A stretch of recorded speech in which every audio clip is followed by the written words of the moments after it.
Hi everybody, it's the Ruthless Jobber here. Welcome back to the channel. This is Monday Night Nitro, the WCW in 1998. The series is called A Broken Heart. I've completely forgotten which episode number it is, which is why I did that kind of weird intro. I think it's probably around about 42, 43, I'm not sure. I haven't actually recorded any of this series for a few days. I had a few other things on the go. So anyway, let's get on. We've just had Road Wild pay-per-view, so this is the Monday night after.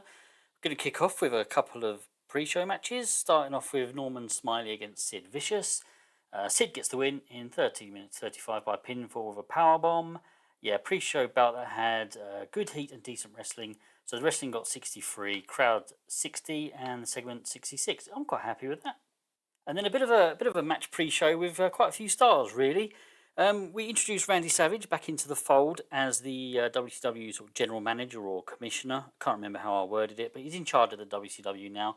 But we thought we'd put him on this pre-show match, just give him a bit of ring action and kind of perk up the crowd a little bit before the actual show starts. So it's Randy Savage teaming with Arn Anderson and Bobby Eaton, and they're taking on Buff Bagwell and Totally Perfect. I thought this made a little bit of sense. Lex Luger has teamed with Buff before, and now Lex is in a tag team with Kurt Hennig. So, pre-show bout that had great heat and good wrestling. Buff Bagwell and Totally Perfect defeated Randy Savage and Arn Anderson and Bobby Eaton in 14 minutes 3 seconds. That was a bit of a mouthful. When Kurt Hennig pinned Bobby Eaton with a Hennigplex, and Kurt Hennig was head and shoulders above everybody else. Randy Savage still getting a good 79 rating, fantastic. Luger with a 72, but yeah, Kurt Hennig 91. 70 wrestling, 67 crowd, and 80 overall. Let's head into the main show. We start off with Bret Hart cutting a promo. He lost the match, the triple threat match. Well, technically he didn't lose, and that's the point of the promo. It was a triple threat match, Hogan defending the belt against Bret Hart and the Giant. It was the Giant that took the loss, so Bret Hart is out here now saying, I didn't take the pin, I deserve a one-on-one match, I deserve a shot at that belt, just me and Hogan in the ring. And Randy Savage comes out. He says, as the new general manager of the WCW, I think you're right, Bret, and that match is going to take place tonight. So a massive main event for Monday Night Nitro. Hogan defending the WCW title against Bret Hart. This gets a rating of 86, and the storyline gained heat. The first match of the night on the proper broadcast, I guess. Diamond Dallas Page taking on Louis Piccoli, and DDP gets the win in 5 minutes 12 by pinfall with a diamond cutter. We also had Chris Jericho distract DDP, so it just came down to the ring, circled a couple of times, maybe didn't affect the result. Page was still had enough in him to beat Spiccoli. 46 wrestling, 48 crowd, and 53 overall. Yeah, not fantastic. I wasn't really expecting much. Would have been nice to get a bit higher, but actually they didn't click. So maybe we could have got higher if they had a better chemistry. Randy Savage then cuts a self-promo, so it's kind of delayed because he kind of got involved in the original, also the first angle of the night. But he comes out, it's just a self-promo really. I'm in charge of the WCW now, there's going to be some changes. You're going to see, I'm going to be fair, firm but fair. I'm going to be honest. Everyone's got a clean slate with me. And this was really just that we kind of brought Savage back because he's still one of our best talkers. And it just makes sense to have him on the shows. He's not really much of an in-ring performer anymore. I will probably use him sparingly. But yeah, let's get him talking. And a good rating here of 81. The Demon takes on Rob Van Dam. Just wanted to give RVD a match and obviously give him a win. He gets the win in 11 minutes 5 by pinfall with a 5-star frog splash. 52 wrestling, 51 crowd, 63 for the segment. Yeah, not fantastic. Could have been better. But I mean, it's okay. The Demon's down the card. So is RVD, to be fair. But yeah, I mean, I can't really complain. It's kind of what you expect. Post-match, Totally Perfect come out. And they cut a promo on RVD. Sort of head to the ring, get in the ring with him, and cut a bit of a promo. Ted DiBiase gets in the ring as RVD's manager. And Rick Steiner comes out as well. Just to kind of support RVD, give him a little bit of backup.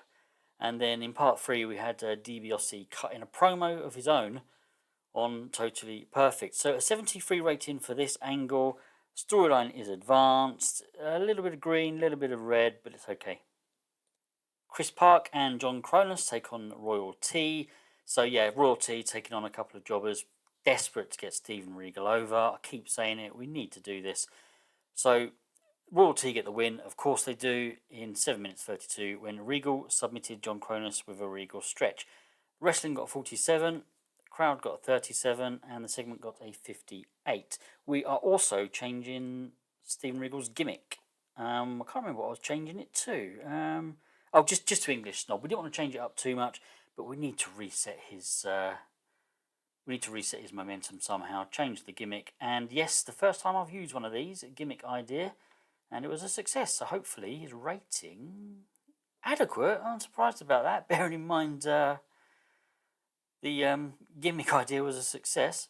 But that's all right. Marketable gimmick as well. So hopefully, wins and losses have a greater impact on momentum. Let's get this guy over now. It's got to happen now. Gene Okerlund interviews Booker T. Talks about the match that will now take place at Full Brawl.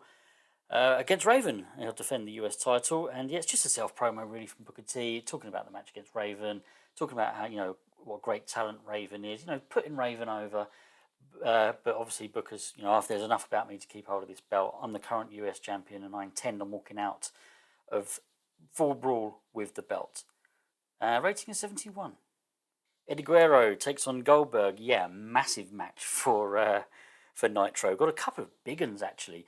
I just felt it was time Goldberg took on a few people that were higher up the card. We want to be using Goldberg, but at the moment, he's just been taking on jobbers and recognisable. And, let's have someone with a little bit more impact.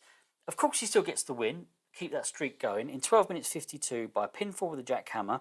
It was our storytelling match. We also had, it's put Sting there first, but basically Psychosis 2 distracted Goldberg. La Parka interfered against Goldberg. And Sting came out to kind of even up the numbers a little bit, distract Guerrero a little bit. Goldberg still gets the win. The LWOV Sting storyline did gain heat. The match got a 68 for the wrestling, 80 for the crowd, 75 overall. Yeah, pleased with that. And then a post-match promo from Sting on the Latino World Order. Basically just saying, so we've got 3 parts to this. The first part, Goldberg just kind of leaves the arena. He turns back and watches them. He knows something's going to go down. Walks out.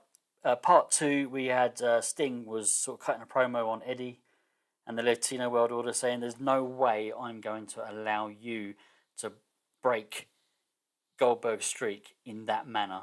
Distractions, interference, that is dirty, that is cheating, that is horrible. Not on my watch. That's not happening. And then we have the LWO kind of trying to get at Sting, and they sort of descend on the ring, but Sting gets his baseball bat out, just starts swinging it, and they're just kind of, we're not going to get in there without getting hit, so they just kind of walk off. End of the angle, go to commercial, whatever. 65 overall. Chris Jericho is backstage with Gorilla Monsoon, and they are discussing Jericho's potential match against Diamond Dallas Page. So I'll take you on anywhere, anytime. I'm not scared of you. Literally anywhere. I'll take you on in a parking lot. I'll take you on, in the mall, whatever. And Gorilla Monsoon says, are you proposing a Falls Count Anywhere match here? And Guerrero's kind of like thinking, I don't know about this now. He's obviously said something again. It's happened to him in the past. He said something maybe he shouldn't have done. He can't back out now, though. He wants to save face. Yeah, okay, let's make this a Falls Count Anywhere match. And that's what we're going to get at Full Brawl. Gained heat here, the storyline, and Jericho did well without a script. 67 overall. The Dudley Boys take on Chad Fortune and Hammer. Really poor match. I don't know what I expected, to be honest. Devon's slightly injured, and everyone here is very low down the card. Fortune and Hammer are both unimportant. And it was a very short match as well, which possibly didn't help. But the Dudleys get the win in 3 minutes 49 when Bubba Ray Dudley pinned Chad Fortune with a Dudley death drop. Yeah, I'm just trying out a few sort of short matches, see what scores we can get. Probably not the best example to be using these guys to start off that experiment, but yeah, just trying to see, what I can get out of short matches, really. A little bit of green there, a little bit of red. Yeah, poor, but, let's just get the Dudleys over. And then post-match, the Dudleys cut a promo on Conan and the Demon. Kind of just grab a microphone and shout into the camera, really. It's not like a full-blown kind of, the crowd goes silent and they cut a promo. So it's just kind of on the spot, spur of the moment. We're ready to take you on. You keep telling us we need to pay our dues and we need to work our way up. Well, let us do it against you guys because we think we've got what it takes. And that's it, kind of thing, really. 44 rating overall. A taped video now of the streak storyline of the feud between Bam Bam Bigelow, Goldberg and the Giant. We do sort of intend to introduce a few more people into this. I mean, Goldberg's streak isn't just about these two guys. He's beating everybody. Rating of 66. Yeah, the storyline gained heat, which is all good stuff, but it was just a sort of filler to use a bit of time and use Bam Bam and the Giant actually, because didn't use them elsewhere on the show. Raven takes on Six. He's now starting to warm up for his US title challenge. Decent match. Raven defeated Six in 7 minutes 48 by countout. So yeah, didn't give him a clean win, but he still gets a win. A little bit of momentum possibly from that. Yeah, so this one got 56 wrestling, 52 crowd, 64 overall. They had good chemistry as well, which is nice to see. Then we're ready for the main event, but before the match, Bret Hart is in the ring, Hogan's in the ring, Bret Hart comes into the ring, and Bret's sort of in the middle of taking his jacket off, and Hogan attacks him straight away. Attacks him, gets him out of the ring, starts beating him, gets him out of the ring so the bell doesn't go, basically. He wants to give Bret a good beating before the match actually starts. And then, obviously, we're going to go over into the match proper. And it gets an 80 overall in an exceptional match. Hollywood Hogan defeated Bret Hart in 15 minutes 6 by pinfall with a Hollywood leg drop following interference from Eric Bischoff. So yeah, Hogan's right-hand man, Eric Bischoff, had to get himself involved. He had to help Hogan get the win. Bret's not going to be happy about that. I'm sure he will want a rematch. You know where I'm going with this. Hollywood Hogan makes defense number 6 of the WCW World Heavyweight title. So yeah, wrestling of 84, crowd 88, and 80 overall. Yeah, very, very pleased with that one. And then post-match, we've literally just one little angle. Hogan's sort of in the ring, celebrating the win, holding the belt aloft, whatever. And Bret just chases Bischoff to the back. That's really is. There's nothing more to that. Unfortunately, the storyline lost heat, but a rating of 75. Yeah, I'm hoping for a really good score with this show. 79. Yeah, I have to be pleased with that. Increasing our popularity in 22 regions. This little thing here where we could have grown in these areas but didn't because of limited viewers, I might turn that setting off.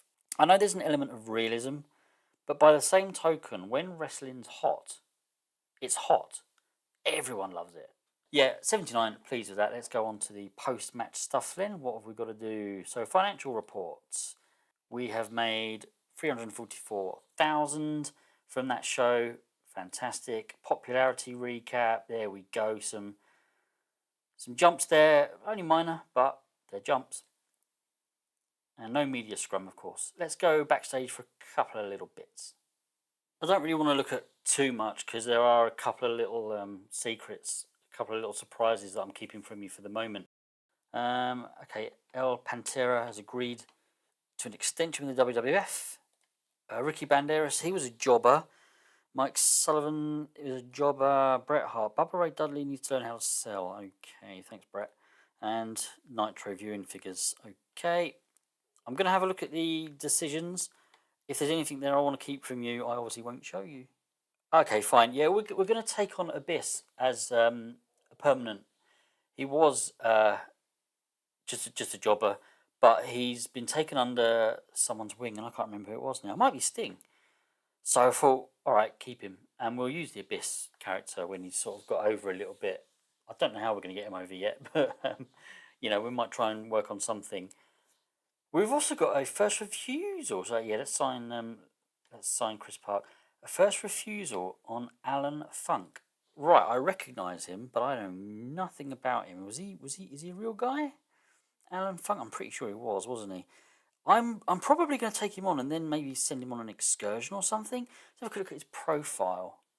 Right, I mean, he's obviously not going to cost us much, but that's not the point. What have we got? Oh, he's not bad. Mind you, he's 27. He's a bit older than I thought. He's not great, is he? I think I'm going to take him on, maybe put him in the performance centre or even just send him on an excursion, actually. All right, let's put him on 2 years. Yeah. Oh, Alan Funk has an alter ego that would normally be applied when joining WCW roster. Would you like to automatically apply? Yeah, because I want... Oh, Kiwi. Okay, yeah, I've heard of him. So let's go have a look at Alan Funk and send him... Oh, it's Kiwi, isn't it? Kiwi. Let's send him on an excursion. He's still, 27. He should be okay. I don't know. Maybe he's a bit too old for an excursion. Well, let's see what he says. Can we send him on 2-year excursion to... I don't have any interest in that's for young wrestlers. Yeah, I kind of agree, but no, I don't have a choice. Okay, what about development? ECWA, HWA, NWA Florida. Send him to NWA Florida. Yeah, off you go. In the developmental. Right, that will do for the moment. I don't want to show you the roster just yet. There's a couple of things on there I want to keep back a little bit, but join me for the next one. I think we've got some. Actually, we'll have a quick look at storylines because I was about to say we've got some storylines heating up here. We are meeting like 3 at hot or above. So Booker T Raven is hot. LWO Sting is extremely hot. Pay Your Dues is hot. Perfect Resolution is extremely hot. Power Struggle is extremely hot. The Streak is hot. And You Need Knocking Down is very hot. Brilliant. They are all above hot. Well, that's great. We can't really ask for any more. Hope you've enjoyed this episode then. Please give a like and subscribe. Thank you, everybody, to those of you who have so far. It really does mean a lot, actually. Take care of yourselves, guys. Goodbye.